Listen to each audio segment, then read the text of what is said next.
Isa ang kapuso singer na si Christian Bautista sa nag-aabang ng pagbabalik ng kapamilya No Time show na It's Showtime. Kasulukuyang sinusunod ng It's Showtime ang kanilang 12-day suspension na nagsimula noong October 14, 2023, alinsunod sa utos ng Movie and Television Review and Classification Board na pinamumunuan ni Chairman-person Lala Soto Antonio.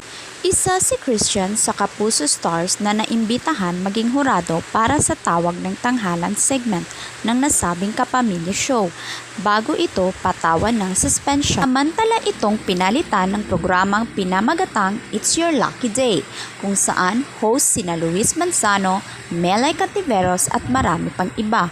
Samantala, marami ring pinaghahandaan ngayon si Christian at kabilang na nga rito ang kanyang upcoming Kapuso project. Hindi naman na muna nagbigay si Christian ng detalye tungkol dito, ngunit excited na siya para sa kanyang bagong proyekto. Bukod sa kanyang upcoming Kapuso project, magiging busy rin si Christian sa kanyang bar tour series na nagsimula sa 19 East. Para kay Christian, iba ang energy na naibibigay ng ganitong intimate shows sa kanya bilang isang singer. Kaya naman, sinimulan nila ang ganitong bar tour.